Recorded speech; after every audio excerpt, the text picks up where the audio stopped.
There's an experience that almost all Orthodox Jews have that's rarely addressed in a very serious way, even though it's rather challenging. And this is on Motzei Shabbos, at the conclusion of the Holy Sabbath. Jews get what we've called the Motzei Shabbos blues. And it's a very natural experience, and if you think about it psychologically, it makes perfect sense. As much as I don't like psychology, don't believe in it as a discipline, because it negates the concept of a soul affecting our moods and our journey in life. But so those of Jewish psychology would be freely able to talk about the soul and why you're experiencing certain thought patterns or certain emotions. The reason for the Motzei Shabbos blues is that we've just spent, we were in what's like an oasis of time where everything is perfect, literally. We eat the best food that we can afford on Shabbos. We wear our finest clothing.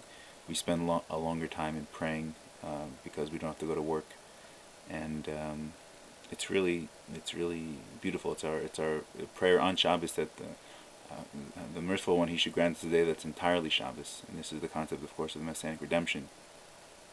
When the Sabbath departs, naturally we become despondent because now we're back into the regular world, as it were, what's called chol, or secular existence, as much as a Jew can have a secular existence. However, there are ways to combat this. A few things. One is very important, and sometimes it falls to the wayside. It's the meal of Malav Malka. This is the fourth meal of Sabbath, and it's halacha in Shulchan Aruch, to have a meal that escorts the Sabbath out. And it's a very important meal, and some people don't give it as much importance as the three meals of Shabbos, but I don't know why. It's especially true in the summer when Shabbos gets out very late, and we just kind of don't really make a meal out of it. We just eat or we don't eat, and we just continue with our life.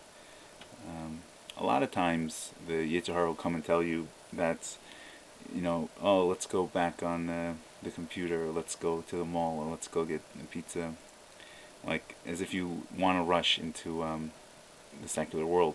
And the truth is, you do, but it's not because you didn't like Shabbos. It's because you're convinced that basically you acknowledge that the next Shabbos is so far away. I might as well, as quickly as I can, get back to my mundane existence. And like with anything in life, when you're transitioning from one phase to another, the best way to do it is slowly. So the best thing is to have Malav Malka, and to kind of sit and still talk about the revelations that you had on Shabbos. Shabbos is a time generally for a Jew where he becomes more spiritually sensitive and spiritually aware, and he focuses more on a grandiose vision of Tikkun Olam, fixing the world and rectifying his own soul's journey, and the people around him, helping them as much as he can.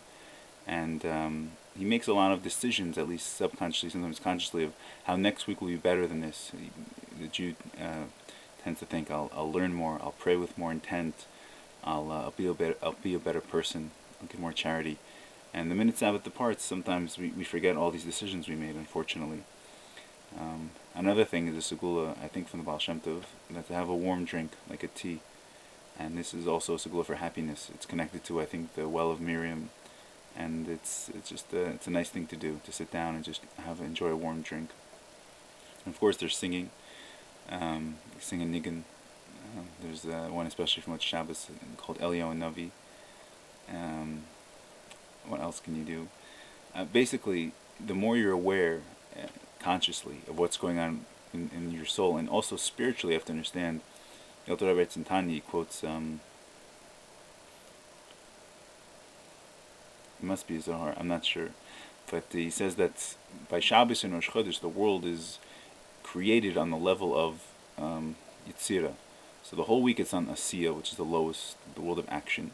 But on Shabbos and Rosh Chodesh and Yom Tovim, it gets an ascent, an Aliyah, and it goes to Yetzirah, which is the world above Asiya, which is more lofty state. And when this Shabbos comes out, when it descends, when it departs, when it descends, the world, the creation of the world, descends back to the level of Asiya. And it's something we feel either emotionally. If you're aware of it, then you feel it intellectually, and either way, you definitely feel it spiritually. So, I just want to say that this is something that you can combat and you can choose to fight against. And it's just a matter of of consciously being aware of what's going on, and doing your best to overcome it. Another thing we have from Baal Shem Tov is to tell a story of a tzaddik, and it could be any tzaddik in any story, and this is known to be a segula for parnasa and for all good things, for happiness. And when you tell stories of tzaddikim, what it does is it restores your faith more in God, and it lets you know that, even though we're not tzaddikim, but there are people who are special people, anointed by God to have special souls, and their journey is a much different journey. They're completely in the realm of doing only good. It's a matter of how much good they're able to do in a certain day. And for these people, God makes very special miracles. And when you relate these types of stories, it gives you a sense of comfort, knowing that there is reward and punishment in the world. Even though by us, we don't expect miracles on our behalf, because I'll speak for myself, I don't merit that God should go above the laws of nature for me. But I do know that by Baal Shem Tov and the Magid and the Vilna Gaon and all these people that we have stories from, God is free to make miracles for them, and He's free to abandon the rules of nature. And this is something that's ultimately very comforting, because I can choose to connect to these righteous men, and by connecting to them, I'm kind of taking part in their life. So I just want to say that if you spend Motzei Shabbos in any way still trying to tune into the Sabbath, this is, in my opinion, the healthiest thing to do. Either still talk about the parsha that you went over, or talk about next week's parsha, talk about goals you have for the next week, talk about how you're going to be better prepared for the next Shabbos. There's always a sense that you didn't do enough to prepare for Shabbos, either spiritually or physically or something. But if you plan on Motzei Shabbos already, how next Shabbos will be better, you're going to learn something more to say at the table, you're going to pray better all week, and prayer is like a continuation, and it has a snowball effect. Every prayer affects the next prayer. The Rebbe writes very, very strong worded statement in Hayom Yom that the beginning of a spiritual downfall, God save us, is a coldness in prayer. And you think when the Yetzer Hara will tell you when you're praying like a mincha and you have to do it fast, just do this one fast, the next one will be better. But the truth is, the next one is affected by the previous one. So Motzei Shabbos is a good time to rededicate yourself to prayer and to decide that your bedtime recitation of the Shema will be the way it should be, and your Shacharis the next day, or if you say Tikkun Chatzos, that will be the way it should be, and your Shacharis the next day, that will be the way it should be. And to strengthen yourself in these things. You just spent an entire day completely surrounded by godliness, a world devoid of work, of labor, of stress, and this is a gift. This is the ultimate gift of God to the Jew. So to correspond to that gift, it's a really appropriate thing to do, to say, I am now going to give Hashem a gift, as it were, and give Him more of my time, more of my concentration in prayer, more of my devotion, more of my, I could call it like divine fidelity, where I'll be concentrated as much as I can on God. And I'll try to negate the physical reality as much as possible. I'll make sure that my soul is, as much as possible, controlling my thoughts, speech, and actions, so they're more transcendent and subliminally based. So that's pretty much it. I hope this helps, and I think with these types of things, the more you talk about it in a real way, not just go, oh, it's Motzei Shabbos, let's get pizza, or let's run to the movie, or whatever it is people try to do, because your soul is going through something, and if you're aware of it, and you're acknowledging it, and you're dealing with it in a real way, it will get better and will get easier. So here's wishing all the B'nai Yisrael a good, sweet week, a week of inspiration. It's a very important week of Yud Shvat this week, and may the previous Rebbe's merit protect us all and guard us all, and may we merit the biggest part of Motzei Shabbos is this. The reason Eliyahu Navi is a nigun, and even if you don't know the Chassidish nigun that they used to sing by the Baal Shem Tov, you definitely know the Havdalah nigun of Eliyahu Navi, Elijah the prophet, who is the forebearer, he's the harbinger.